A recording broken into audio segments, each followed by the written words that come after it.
Shalom, shalom, shalom. Zakoret Yom. How is everyone? I hope everyone is doing good. Hope you can.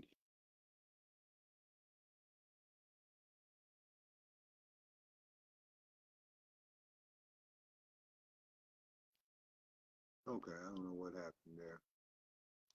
Let me know if you can hear me. Having trouble with this volume thing. But if you can hear me when you get on, let me know. I'll ask when I see some people get on. But let me begin again. Shalom, Zakor, Yom HaSabbat, to all who keep the commandments and the testimony and have the testimony of Yeshua. To my brothers and sisters in Africa, Hamjambo, Habari Wako, Mungu Bariki, Wewe. So we will begin the study, and to introduce the study, this is the fifth commandment that we're on. Last week was the fourth commandment, and we're trying to understand the spiritual element of the commandments, hoping that we can take it up a little farther than just from the sensical, empirical perception of the commandments. Okay, we want to take it up just a little bit where we can see the spiritual light that is in the commandments. For remember, it says that all truth is in the commandments. The truth of Elohim's oneness, the truth of his Mashiach, the truth of our glorification in him through laboring to enter into, excuse me, laboring to enter into the Sabbath that is to come. We learned last week that the 7-day remembrance that we do is to keep us in touch with that hope of glory, that hope of entering into the fullness of image and likeness of Elohim. All right. So we want to keep these things in mind. And I'm going to go forth. I don't see nobody has gotten on yet. I hope somebody do. I don't like to start and have people jump in the middle, and then they miss a lot of points that are being made. But we're going to continue on because I'm always encouraged to move on and to get the word of Elohim out. We do that, have different things going on in the community where we're ministering to people in the word and in health, but it has to go forth in a universal way. The messengers of Elohim have to go forth with the message to the sound of the seventh angel and begin calling people into that high mark of the calling of Yeshua HaMashiach that has been hidden from us because of the falsehoods of the dragon that is preeminent in the earth. But we want to understand that what the apostle said, the law is what? Spiritual. The law is spiritual. Okay? I'm going to say that one more time. Shalom, Sister Gretya. Can you hear me? Let me know that you can hear me. Okay. The law is spiritual. The Torah is spiritual. And that's what we've been dealing with, is the spiritual understanding of Torah, not just the ceremonial, which most of us understand. Shalom, sister, can you hear me? Is my volume okay? Which most of us is, pretty much rooted in.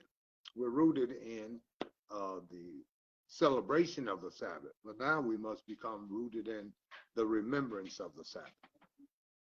Now we must understand what it means when it says Kebet et abika ve'et ameka, honor your mother and your father.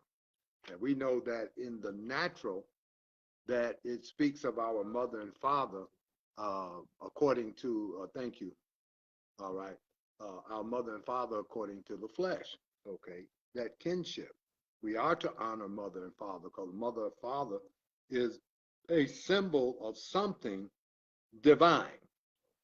It is a symbol of what we call, I know Jonathan to know this because he's been dealing with it, the immensity and the eternity of Jehovah, that element of Jehovah that cannot be seen by angels or men. Okay.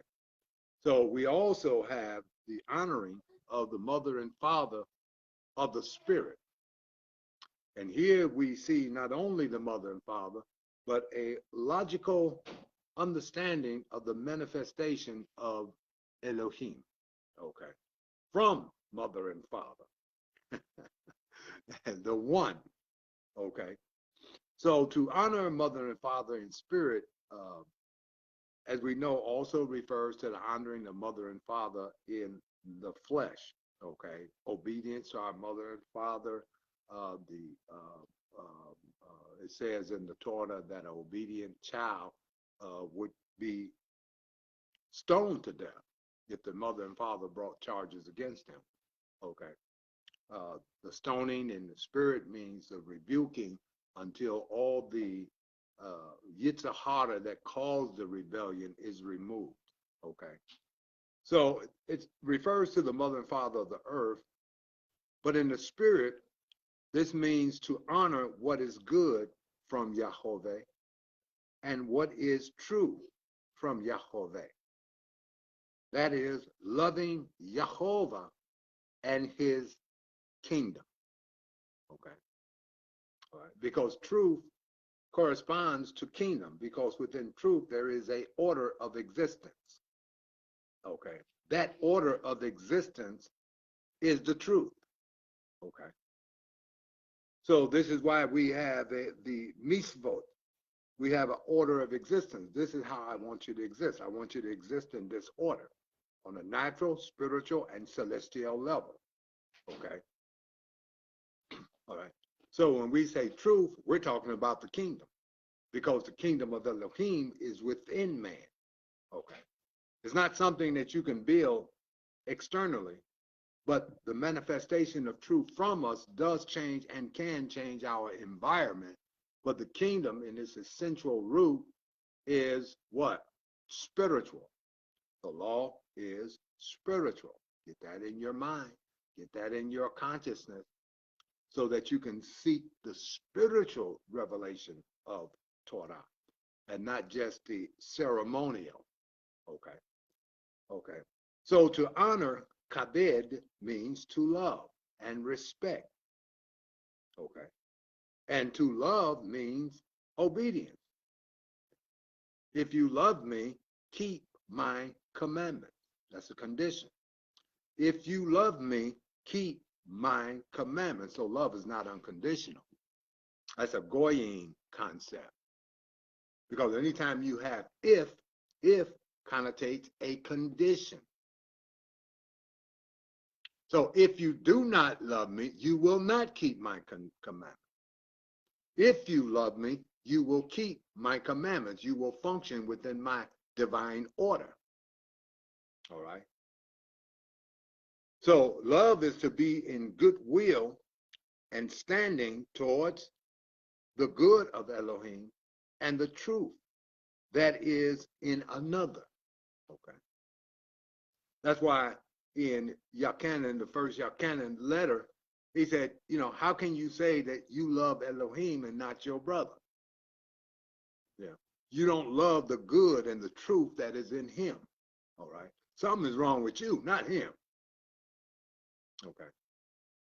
Because to be in a state of honoring what is good and truth, when you see that good and truth in another person, that good and truth comes into agreement and relationship and brotherhood or sisterhood can be established. Okay. Okay. In the spirit, the good of Yahweh is called Father, because that is the essential source of all things. Good is the essential source of truth. Truth is the essential source of existence and thought. Okay. But within all truth, there is good. Within all good, there is a manifestation of truth. All right. They are one. Okay. In the spirit, the good of Yahweh is said, it's called Father, and its essential truth is called Mother. And the manifestation of both in one form is called Elohim. This must be perfectly clear. Okay. So that we can escape this Trinitarian three God thing. All right. There is divine Father, Mother. That is two essential qualities, divine qualities, from which all existence come from. Okay. Elohim is the existence of Yahweh manifested in a form by which he can be revealed. That's why it says, Bereshit bara. Within the beginning, there was a manifestation, bara, of the Elohim. Okay. So Elohim manifested himself into a form through which he can cause existence. All right. And in that form exist mother and father as his, let's for lack of a better word, divine soul. Okay. Let that sink in. Honor thy mother and father. Father represents the quality of divine good. Okay. And mother represents the essential quality that produces divine truth, called immensity, good, and eternity, truth. This is Yahweh, who manifested himself in a form of existence through which he could cause existence, because heaven and earth did not come in existence until the manifestation of Jehovah, of Elohim, rather. Bereshit bara Elohim va'at hashamahim va'at ha'aretz. So the causation of Shamahim and Aretz is what? Elohim. And the causation of Elohim is what? Jehovah. That's why you have the name written as it is. Jehovah Elohim Sabaoth. Okay. Jehovah, the first cause. Elohim, the manifested cause from the first cause. And Sabaoth, the proceeding of divine spirit for the purpose of creating, redeeming, healing, teaching, instructing, leading, shepherding. You can call the Holy Spirit the staff of Elohim. Okay. And all these factors are one. They are contained within the one form called Elohim. All right. Let me know if I'm losing you. Ask questions. All right. So when it says honor mother and father, you are honoring the divine good and the divine truth, and it is revealed through you, to you, by the divine form called Ha-Debare, Ha-Debare, Ha-Debare, the word. Okay. The communicator of what is good, father, and what is true, mother. Okay. So I know I heard one preacher, and I like this preacher, all right. And he said, using his terminology, God is a he, not a she. I said, oh, nowhere in the scriptures can you find God called she. Oh, you're so good, man. You're so good. But we all miss points. because he came through denominationalism. And a lot of times even though you're progressing, you still have a lot of the denominational limitations and you err. All right. Because I can show you in many scriptures where Elohim is called she. I can show you where Yeshua HaMashiach, in whom Elohim manifested himself, was called she. We know biologically he was a he, but it speaks of his spirit. That's why I said the law is spiritual. Hmm? So let's go to Jeremiah 33:15-16. Y'all got your scriptures, go to it, because this is very, very, precise. Okay. You can miss it. Okay. And the only way you can see it is basically in the Hebrew. Some honest translators did translate it she. Okay. But I think in the European Bible in English, I don't think they did it that way. I haven't read it in a long time. I got the Tanakh here. But we're going to break it down from the Hebrew. I'm going to do a little bit in English, then I'm going to finish it in the Hebrew. Okay. So you can look up the Hebrew word that's there.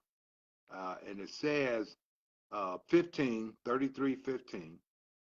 In those days, Yehuda will be saved, and Yerushalayim will, Yeshib, dwell in security. I don't like that translation. In justice, really. And this is what people will call her. Did they translate it? No. And this what people will call her. Hashim is our righteousness. Okay. Or Yahovah is our righteousness.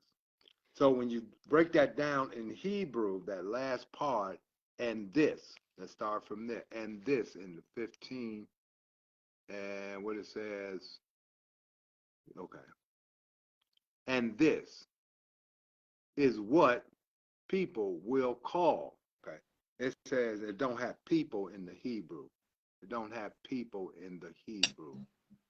So it says, veze, and this, Ashir, which Yikra, he shall be called, or she shall be called, Yikra, because it says Yikra La, which shall call her, okay, La, L-A-H, Lamid He, that means her, or she.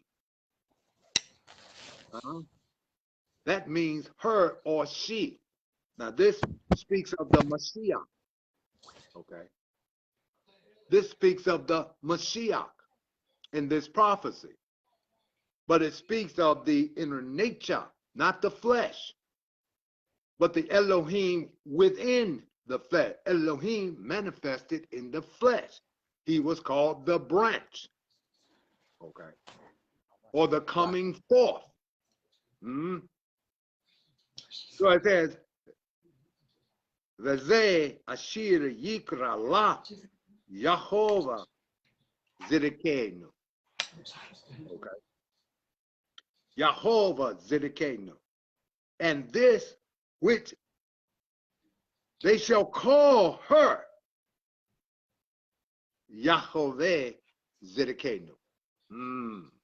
This is very powerful. Okay. Her, La, look it up, Lamid He. Lamid He. For those that are studying the Hebrew. Okay. So this her relates to what? The mother element. See that? All right. It's not speaking on a natural level. It's speaking about the quality of Mashiach. Okay. That within him was mother. That is the essential truth and quality of truth that was purely divine. Okay. Then in a prophecy, also in Jeremiah, Jeremiah 23, 7 through 8.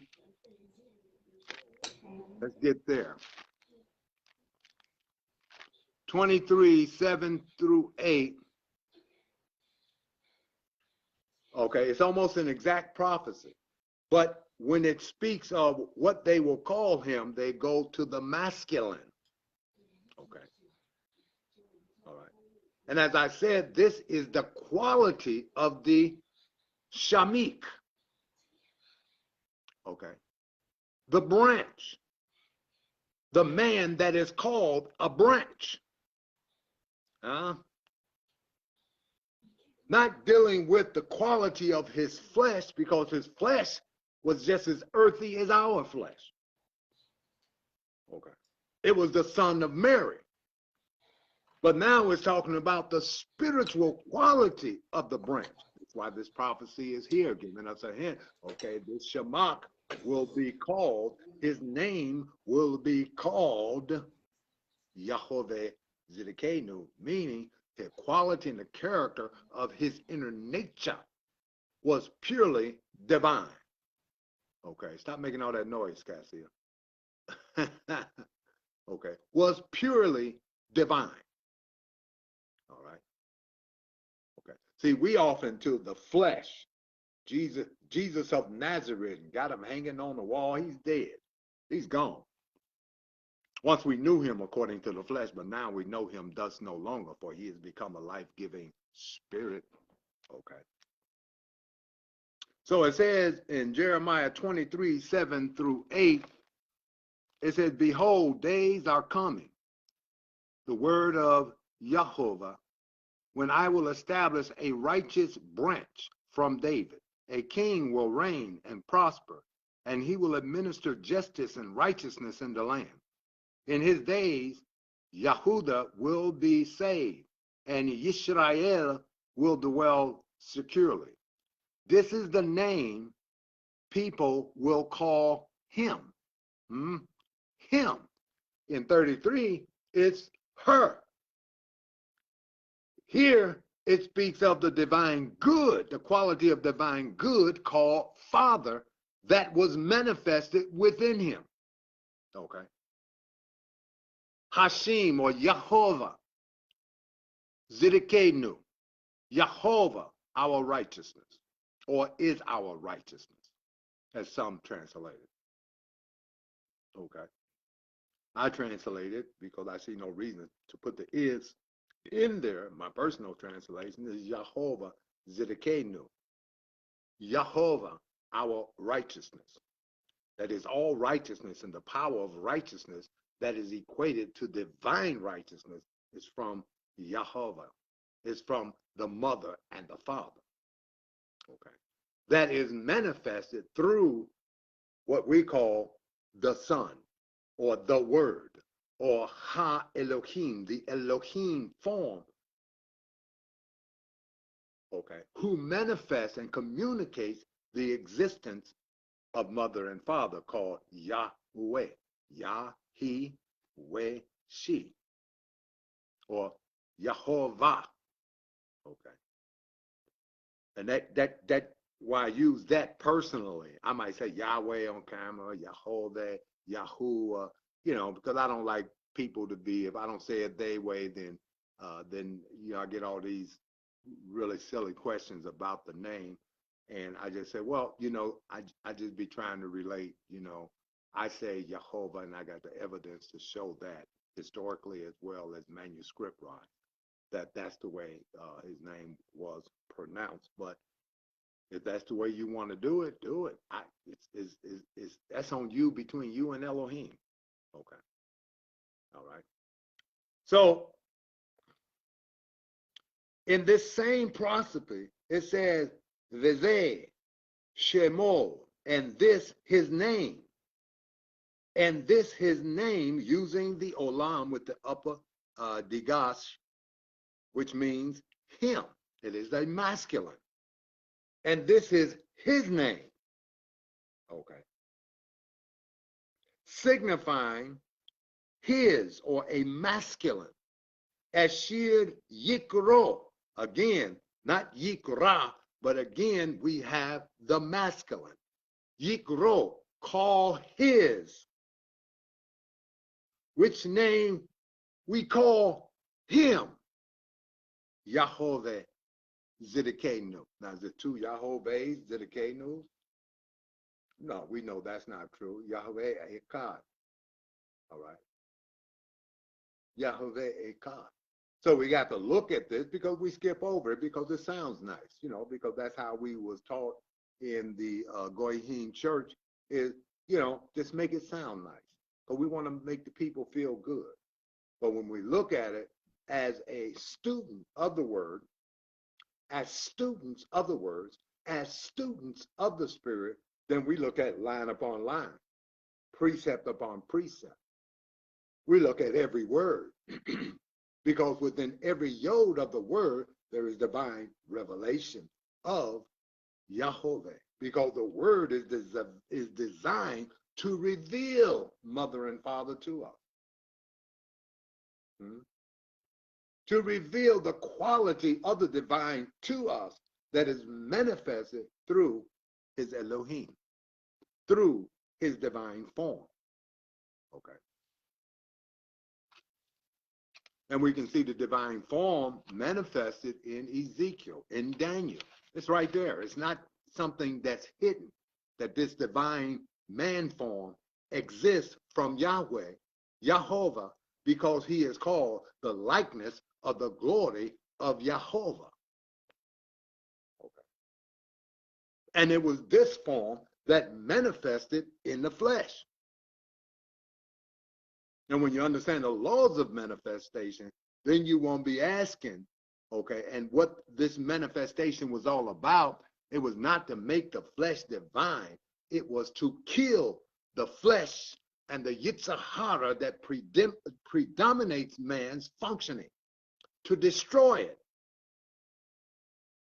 Not to raise it back up and make it God. All right? That flesh is gone. He put to death the sins of the flesh that is written. He was glorified. That means he entered back and went back to the form of the Father, the divine form.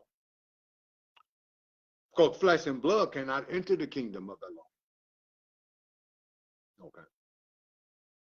So you have the divine good and the divine truth that exists in a non-manifested state that manifested in a divine form, those two qualities being communicated by that divine form, giving us revelation of the existence of Yahovah Echad. Right. So you got to really look now, because this goes all the way to the Basara, to the gospel. Because Yeshua teaches us, I am, Ego Emin, well, I'm getting bad on my, okay, I do the, I can't remember the word, the Greek, but we'll do it. I am the way, that speaks of the Son. I am the truth, that speaks of the Mother. And I am the life, that speaks of the Father. Because life is good. See? That's why good works bring life. To receive the truth is to honor mother. To receive the life of good is to honor father. And then what? Comply with that truth and that good in the demonstration of appropriation. Okay. The way is the precepts and principles and the ethics of good and truth. that Yeshua brought the Basara. This is the good news. Okay. This is the revelation of the good of truth. Because that's what news is, information. This is the good truth. The truth that will give you a regeneration of life. This is your mother. This is your father that I'm giving you. Submit to your parent. Honor your mother and father that I am introducing you to. I'm the way. Obedience unto death to produce resurrection. So it says, honor your mother and father. Okay. Kabid et abika ve'et ameka. All right. Honor them. That means love and respect and appropriate what is good manifest in you. What is true manifest in you. Because when you manifest those things that are opposed to divine order, what you're doing is producing death in you. You are formulating an image and a likeness that is alien from the quality of mother and father. See, that's why you're called sons of Elohim, daughters of Elohim. Why? Because when you receive and honor the mother, divine truth, and honor the life of good, the father, the life of good, appropriating his life, okay, you are at the same time rejuvenating your life. You are at the same time becoming an image and likeness of mother and father. Men, you know what I'm talking about. You have a baby by a woman. Here you are, a dark-skinned black man, and she's a Caucasian woman, and it comes out, you know, with blonde hair and blue eyes. You're going to question that. It don't have your likeness in any way. Okay. That baby appears to be alien to you. So you have to have a DNA check. Hold up now, I got to check this out. Okay. The same way spiritually. If you say, I'm a Christian, which they don't even know what being a Christian is in America, because what they call Christian is no more than the religion of Nehushta, because it violates principles of the kingdom. It violates ethics of the kingdom. It violates the divine order of the kingdom. Okay. So it must be conformed or have the essential power to conform you to be Mikael, like Elohim, who is like Elohim. You're a son takes on the image and likeness of the father. You are a daughter, the daughter takes on the image and likeness of the mother. So if you have a false image that you serve within you, if you have a false likeness where you exchange the truth of Elohim for the falsities of man, you're idol worshiper. Your image and likeness is alien to Elohim.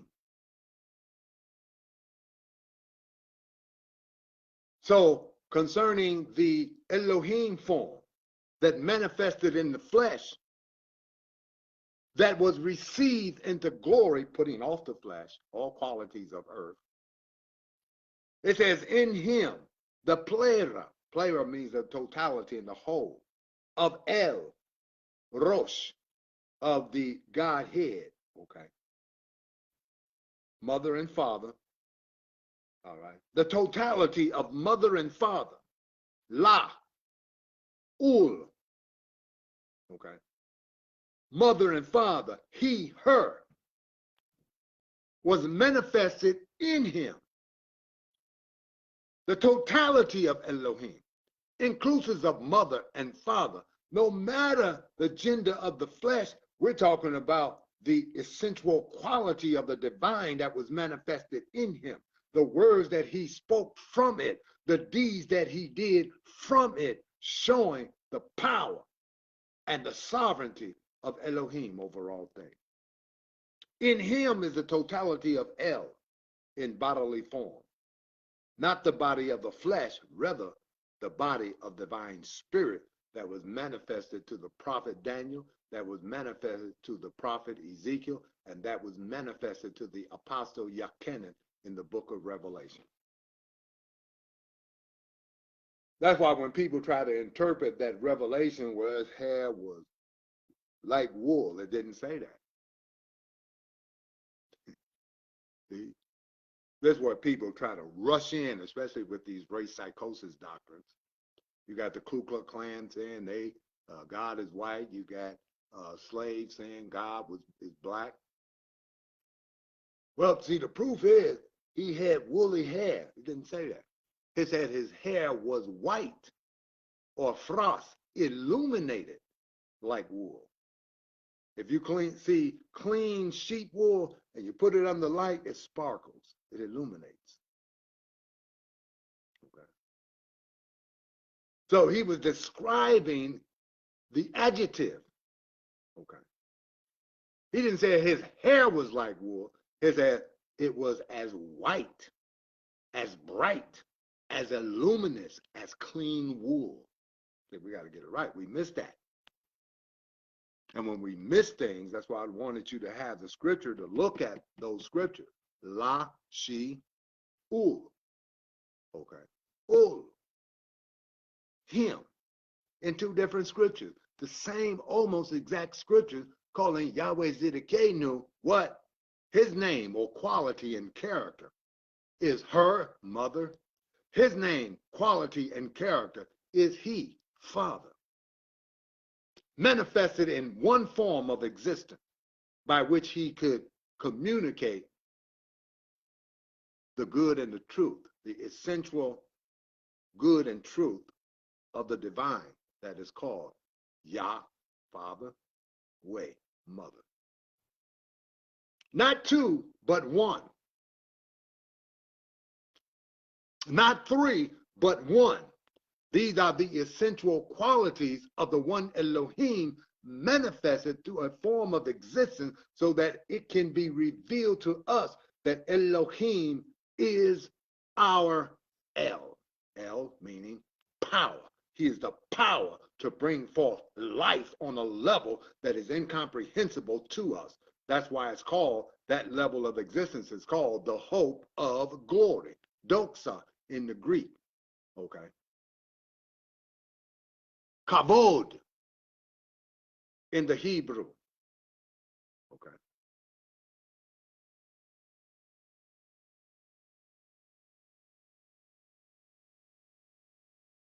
All right. So we have to study. Well, what do you mean? It means esteem. People say, oh, the esteem of Elohim. Okay. Okay, let's apply that in growth and development. Then it means the majesty, the radiance. Okay. The brilliance. Okay. We got to take all four of those definitions and put them into one definition so we can know what we are seeking to achieve in this, the reality of Yom HaSabbat, the reality, not the ceremony of Yom HaSabbat, not the remembrance of Yom HaSabbat, but the reality of entering into what? What did the commandment say? It said, for the seventh day is the day of Yahweh. See? Take that on us. Okay. The day of Yahweh. It's not your day. It's the day of Yahweh.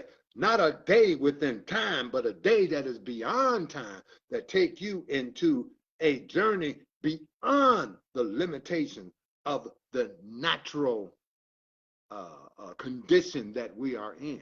And this cocoon that we supposed to be developing in to an image and a likeness of Elohim by eating from the hand of our Father and the hand of our Mother, which is expressed to us through his word.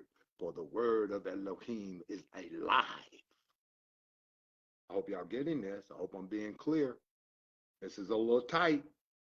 But for those that are growing and developing and who are realizing that the Torah is spiritual, you are carnal. You can't bring the Torah down to your level. And just limit it to ceremonial so-called worship, ceremonial interpretation, ignoring important points of the word that should be known. Honor your mother and father. Thus the son form, or the Elohim form, or the man form of Yahovah is the communicator of father and mother, the shepherd of our soul, the way and the path unto glorification, obedience unto death, wherefore Elohim glorified him. He's telling you how to enter into that Sabbath. His teachings and his life is telling you how to enter into that Sabbath. Okay. Therefore, this mitzvah teaches perpetual reception of divine qualities of Yahweh, qualities that is called mother and father, essential truth and essential genuine good. Why? And it tells you why in the commandment, that you may live long in the land that Yahovah has given you. He wants you to live long. Okay, do this. Do these commandments. Worship me properly, not ceremonially, but in the spirit of understanding, but in the spirit of true knowledge, but in the spirit of understanding, that you might function in the way of truth and become a partaker of divine nature, thus being eligible to be called a son, a daughter of Elohim.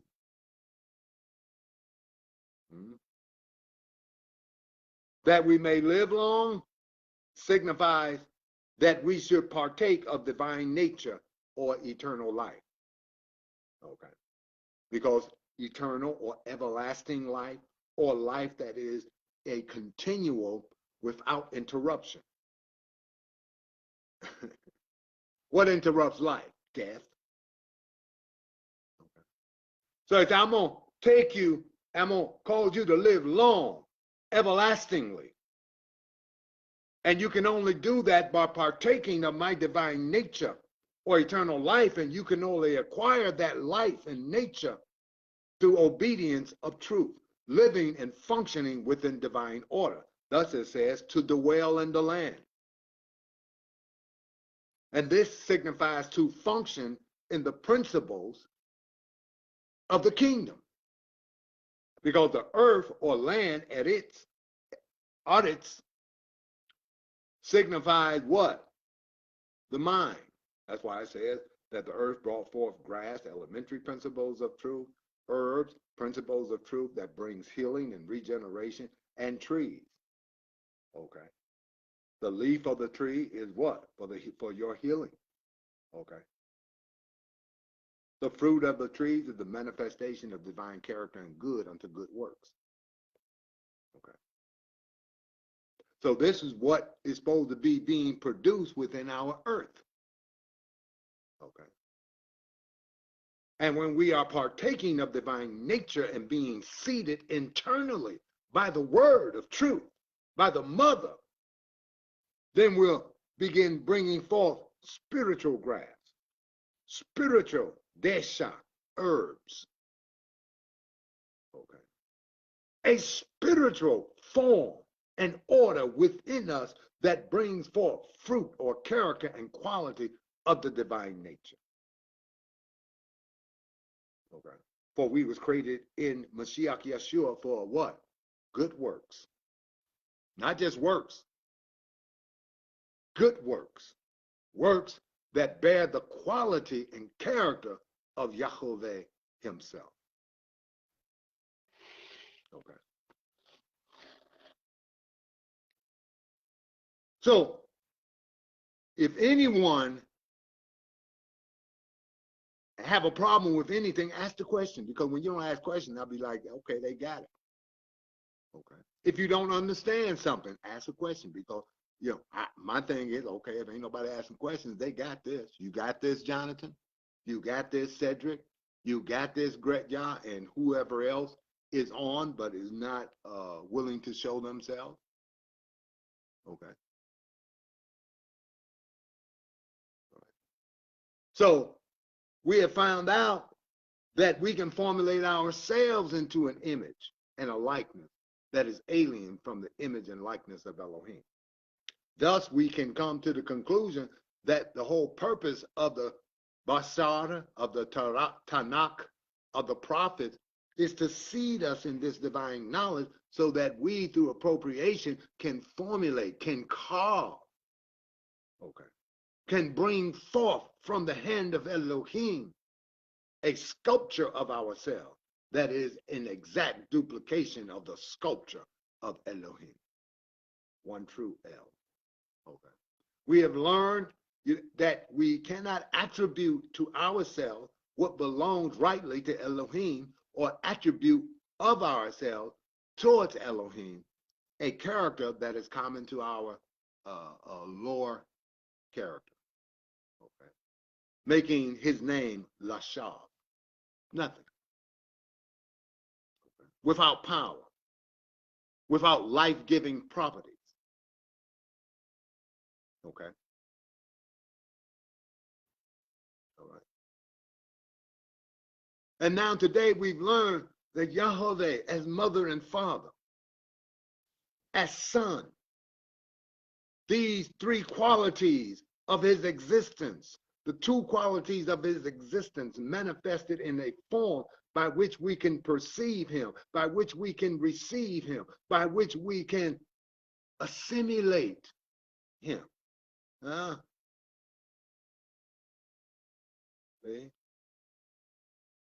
See, these things was known in ancient time and were falsified.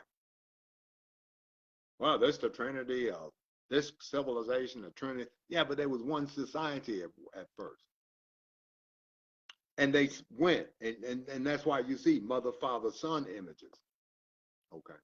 But it was falsified because they made them into polytheistic entities. Like the Catholic Church, like the Protestants. But we who are wise, we understand Elohim is one. And anything that manifests for Elohim stays with Elohim. Anything that manifests from Yahweh stays with Yahweh. The manifestation thereof does not cause a division of Yahweh. It is merely a manifestation of. When he speaks, his thought stays with him. Just like when you speak something, it don't leave you. It stays with your mind. You say, I'm going to the Lord. It's in your mind. Okay. That stays in your mind. It doesn't leave you. That's what we call it memory.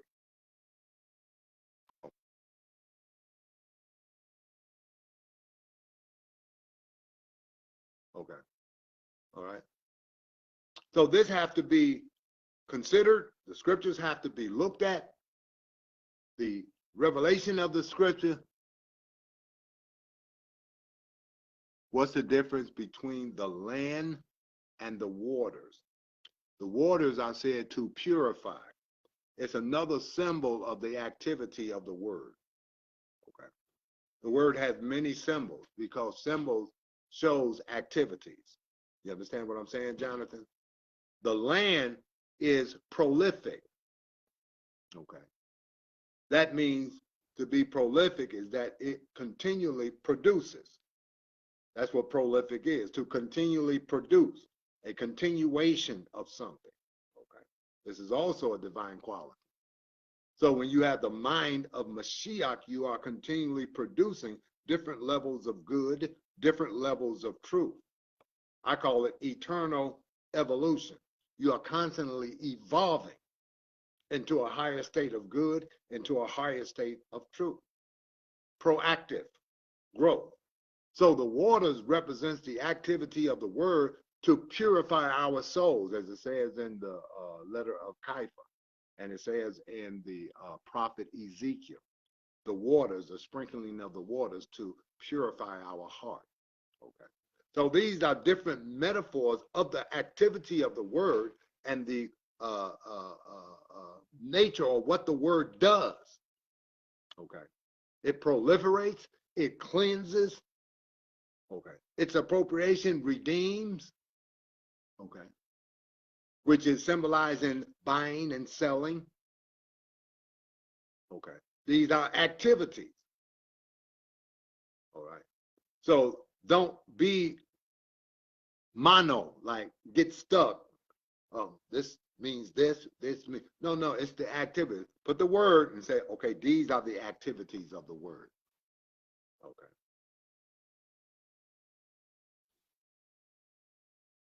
All right.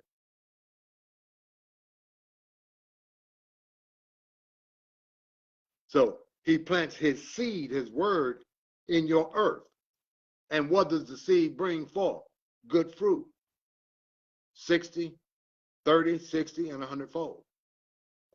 So that seed of the word proliferates within us. Okay. He called it the waters of his word. What does it do? It cleanses. Yachanan the immerser, or John the Baptist, as they say, he called the word an axe. The axe is laid to the root of the tree. What is that axe? That is the rebuke of the word. Okay. The rebuke of the word. The stoning represents the rebuke of the word. So it's just different metaphors, and you have to find out, okay, the usage of each thing to determine the activity of the word. Remember, the word is alive. It is functioning. It's not just something written on paper. This don't mean nothing without the enlightenment of the living quality of the word. Okay. This is just the instruction book. The word is alive and active, able to what? Separate body, the soul from the spirit. Okay. Yeah, that's the same thing as the upper waters. Upper waters relate to rational spiritual truth. Lower waters relate to the lower empirical truths that must be separated. Okay. Okay. So this is why when you progress, you can't go back. That's why Yeshua taught. Remember Lot's wife. Once you put your hand to the plow, you come, Yahweh take you to this city and say, okay, dust off your feet and move on. You can't go back to that city that you came out of. It'll cause you to fall, okay, or be overtaken like the wife of Lot. These are all metaphors, principles that we need to understand. If our understanding is still only, Jonathan, in a empirical sensical, and that's how we appropriate the word, we're not being redeemed. That is to lead us through the veil, okay, through the veil, so that we can bathe in the light of menorah and eat of the bread of divine good, okay, and the mother and the father, and bow ourselves and worship before the golden the golden altar of incense, interceding or in constant communication, reciprocal communication with the divine spirit, which is called Yahovah, in its eternity and immensity, and in its manifestation, the Elohim, in its manifestation in the flesh, Yeshua. Okay. So these things, but it's all one. It's not two separate individuals, because we don't understand the laws of manifestation that Elijah taught us in the book of Kings. Okay. And you have to break it down. It shows the birth of Yeshua. But it's in metaphor. So the carnal mind is not able to pierce into the spiritual revelation. They want to do ceremonies and songs and shake their booty down to the ground in praise of Yahweh, and all the other religious social idiocies that turn people away from true spirituality. Because, it's like I do that at the disco. You know what I mean? They worried about whether a person smoke or whether a person have a drink, because it's all external. But it's not what goes into a man that defiles him. It's what comes out. The principle is right there. I don't know why they don't understand that you got to clean out the inside. We need to clean out the ontological and the mind and the heart. That's what our concentration should be on. Okay. And Yeshua taught it. That's why I said, why y'all don't get this? He said, clean out the inside, and the outside will become clean as an effect of the cleanliness of the heart. But in Western Christianity, we clean out the outside and don't touch the inside. In the Western-minded Hebrews, we put on, this and this, and we light candles and we do ceremony. But then when you bring the revelation of Elohim, they rebel. Okay. They want it to be about color. Elohim is trying to kill this flesh. That's his assignment, and his will is that the flesh die, become non-existent, and bring forth the butterfly of the spirit, the true you, redeemed. Okay. But that is a rhythm in Western culture because it's a hypocritical culture. It's an aesthetic culture, okay, which Yeshua spoke against. It's right there in the teachings. I don't know why this is a mystery to so many people. Okay. Anybody else have a question? Cedric, Cassia, don't hide. Okay, you little witch. Okay. All right. Now all the feminists gonna be on my case, Cassia. Oh, he called that woman a witch. They don't know we good friends. All right. And it's an inside joke. All right.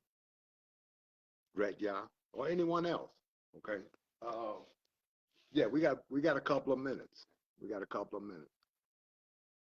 All right. Because I only got about 10 minutes of prayer before study because the car was stuck outside and I had to get it out. My last question was from earlier regarding Trinity. How Yeshua said, none know when he shall return, not him nor angels, but the Father alone. Yeah. What's the mystery about that? Okay. Yeshua of Nazareth only received from the Father. He said, it's not I that speak. It's not I that does these works, but the Father who is within me. What he was saying is that this has not been revealed to me. Very simple. It's right there. It has not been revealed to the angel. Okay. This mystery is in divine spirit only. And divine spirit has not revealed it to me. It's not revealed to me. Not in this form. Okay. Remember, he was in the form of Yeshua Nazareth. He was in the form of the Son of Mary, in that flesh. Okay. Romans chapter 8, verse 3. Okay. 1 Corinthians 5. Once we knew him according to the flesh, Yeshua of Nazareth, now we know him thus no more. For when he returned, Revelations, I think it's 19, he shall return with a new name, and that name shall be what? The word of Elohim. Okay. Because that's the point of all the Trinitarians use to support the polyphysite doctrine, that he is 100% man and 100% God. Yeah, that's the stupidest doctrine. It's like saying, okay, I have a apple, and this apple is 100% apple and 100% orange. If you're 100% of anything, you can't be 100% of anything else. Just think on that mathematically. So right there, the doctrine itself negates itself, Jonathan. You don't even got to defend yourself of that. Can I be 100% a man and 100% a woman? Okay. Can you have 100% oatmeal that you're eating in the morning mixed with 100% eggs? Okay. No, because when you mix the eggs with it, it's no longer 100% oatmeal. Then the percentage lessens. Anytime you mix something with something, the percentage lessens. So their own doctrine destroys them. And then they'll say, it's a mystery. No, it's stupid. That's not even close to a mystery. Okay. And so that's why the first doctrine of the Messianic religion was monophysite, that he is 100% in his glorification divine. He went back to the Father and entered back into his Elohim form, which is purely divine spirit. You understand what I'm saying, brother? You got to give me some response, man, so I can know when to move on. Okay. So the doctrine itself, sometimes you ain't got to go to the Bible. Just listen to them. And then just point out the illogic that this is completely nihilistic. It has absolutely no basis in reality, no basis in science on a natural level, spiritual level, or on a mathematical level. And let them deal with the illogic of it. He's 100% human and 100% God. That's an abomination of desolation. Because once you reach 100%, that means you can't be no percentage of nothing else. If that's your doctrine, he either a human in heaven or he is Elohim in heaven. You can't be both. Yeah, I know you got them, but you're going to cut them off because I only got about 1 minute. I started at 7:15. We got a few minutes left. But did everybody kind of get the mother and father thing when we take it just out of the, the empirical condition of mother and father by who we are born? And again, we are born anew by the mother and father from above through the Elohim and the work of the waters or the spirit of the word. Okay. So we need to take it up there. And if you don't, just whatever you didn't understand, go back over. That's why I put it on tape. Go back over it. Go back over it. Look at those scriptures. And I encourage y'all. I discovered this when I started studying the Hebrew. I said, hold up, this is la, she, and this is ul, he. Hold up, And then the Spirit was able to connect me to the commandment because it says all truth is in the commandment. So anything in the spirit of the commandment, you didn't want them when you read them, the prophets or the basara or the letters, okay, you should be able to connect it back to the commandments because all truth is in the commandments. All truth is in the mitzvot. But you can only do that by the leadership of the Spirit. That's why we have to pray. Pray without ceasing. Man should always pray and not give up. For the prayers of the righteous availeth much. If you do not have wisdom, just ask of him, because he will graciously and liberally give you wisdom. So I always tell people, man, if you ain't, on this level, okay, that we're trying to come out of, it's because we're not praying. Christians, Hebrews, I was with one assembly. I said, well, let's meet every Wednesday and just pray and intercede. When they didn't, I left it. If y'all ain't praying, you ain't walking with me. And I'm not walking with you, because I don't walk with the dead. I don't walk with the proud. I don't walk with the hammer. Humble yourself under his mighty hand, and he will lift you up. I am in submission. I am in constant extension in prayer, purifying myself. And you know how we do that. I wish I could show them some of the prayer techniques, Jonathan, that I've shown you. They work in a purifying way, okay?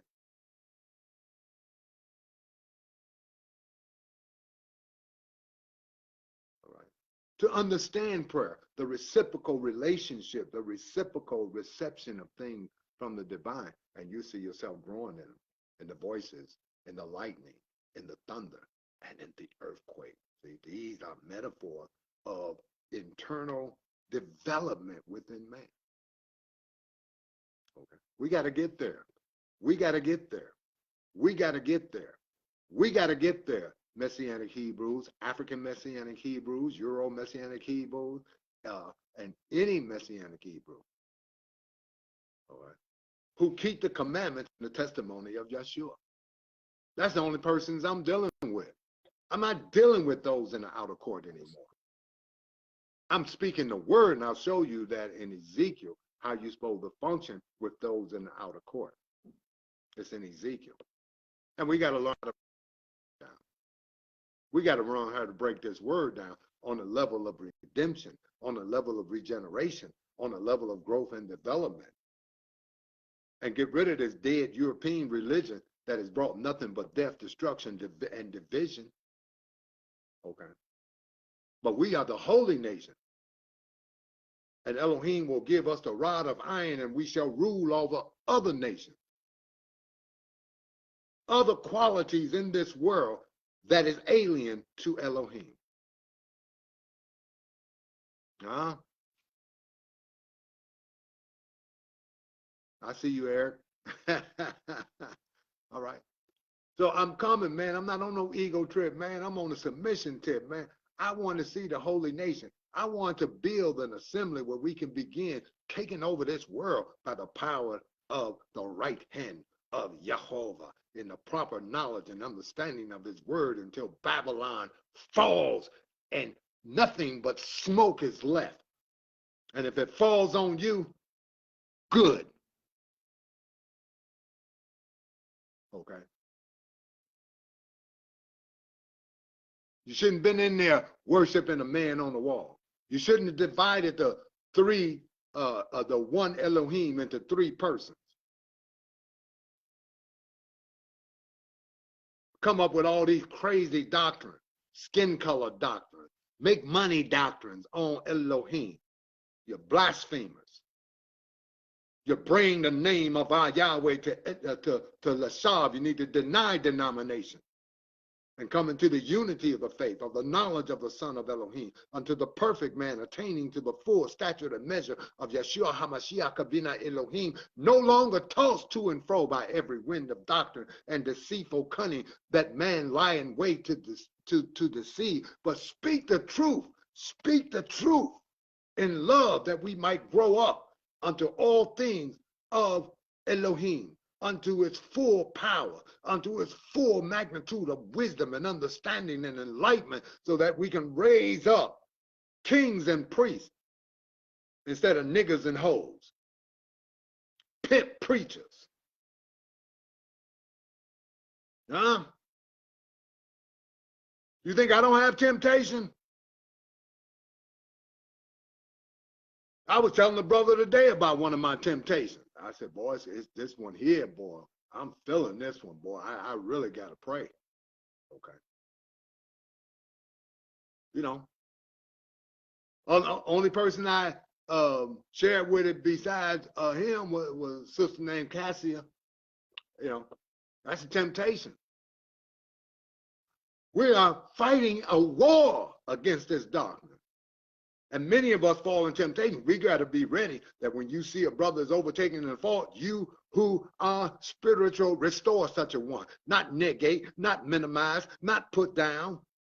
That slave, the activity of that slave mentality that is derived from an inferiority complex. So you need to put everybody down in order to lift yourself up. You're a slave. That competitive, Western competitive mentality. I want to be number one. There's billions of people on the earth. Nobody gonna ever be number one.